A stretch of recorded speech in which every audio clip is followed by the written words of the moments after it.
بسم الله الرحمن الرحيم. اللهم صل وسلم وبارك عليك يا حبيبي يا رسول الله. يا مساء الخير، يا مساء الجمال، يا مساء السعادة أو صباح السعادة أو صباح الجمال زي ما بتتفرجوا علينا حبايبنا الجمال، الناس اللي منورانا في القناة. معانا النهاردة هعمل لكم صينية الدفا. صينية الدفا شايفين معايا كيلو بطاطا، قشرته وغسلته قطعته حلقات زي ما انتوا شايفين.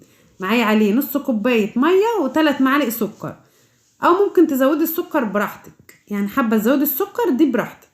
فحطيت عليه زي ما انتوا شايفين كيلو البطاطا نص كوبايه من الميه، وانا حطيت 3 معالق سكر. الاول غسلته كويس زي ما انتوا شايفين وقطعنا كده. هغطي عليه بقى واسيبه يستوي مع نفسه.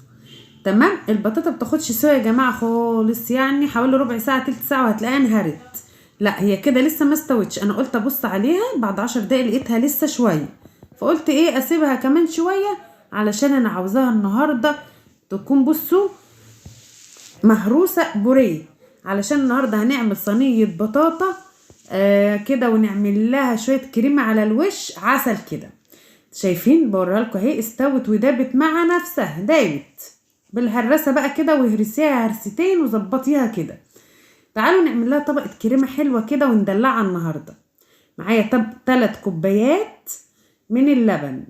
3 كوبايات من اللبن هضيف عليهم 3 معالق نشا، وممكن تستبدلي النشا بكاستر، يعني ممكن تستبدلي النشا بكاستر وهتبقى جميله برضو الموجود عندك.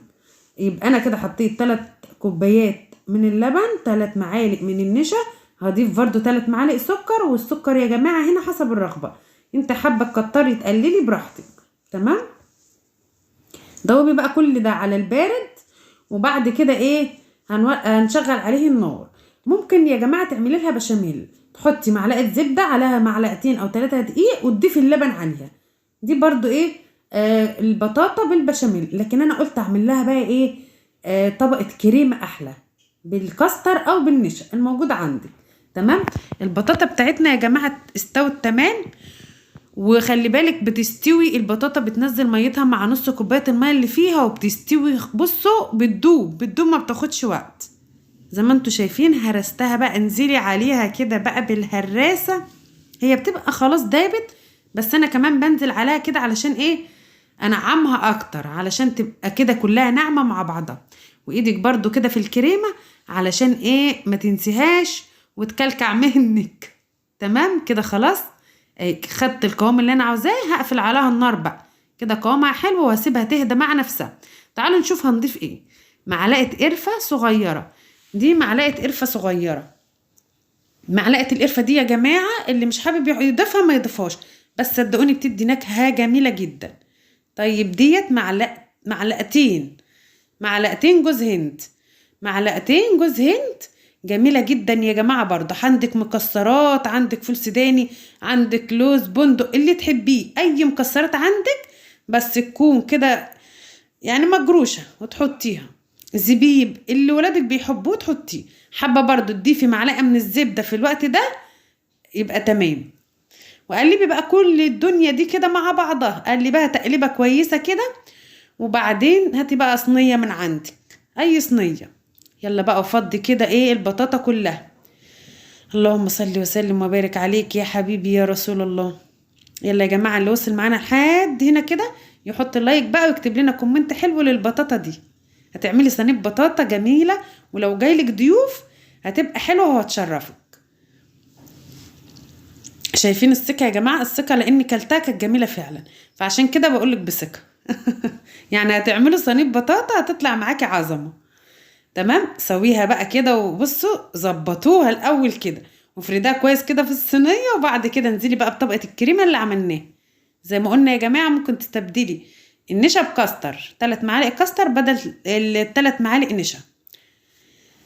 صدقوني القرفه يا جماعه والله بتفرق معاها جدا في الطعم. يعني انا اللي مش حابب ما يحطش، لكن بتفرق جدا، بتديها نكهه كده ايه سنه كده نكهه جميله. اظبطي بقى طبقه الكريمه. فردنا بقى طبقه الكريمه زي ما انتوا شايفين كده على الوش. وبعد كده يا جماعه على درجه حراره هنخلي درجه الحراره وسط، ونحطها في الرف اللي ايه الاوسط من الفرن كده. يعني في النص، هتقعد حوالي نص ساعة بالظبط. شايفين بقت طبقتين كده وحاجة يعني عظمة.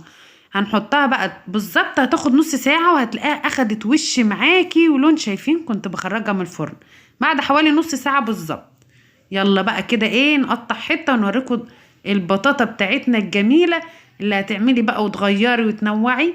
البطاطا يا جماعة ليها كذا طريقة، ليها كذا طريقة. تعمليها بقى بالطريقة اللي تعجبك واللي تطلع معاكي احسن وتطلع معاكي مظبوطة. يا رب يكون الفيديو كده عجبكم والطريقة تكون سهلة، وصدقيني جربيها ما بتاخدش وقت خالص، يعني هتعمليها ممكن في نص ساعة. يا رب يكون الفيديو عجبكم واستفدتوا منه ولو معلومة.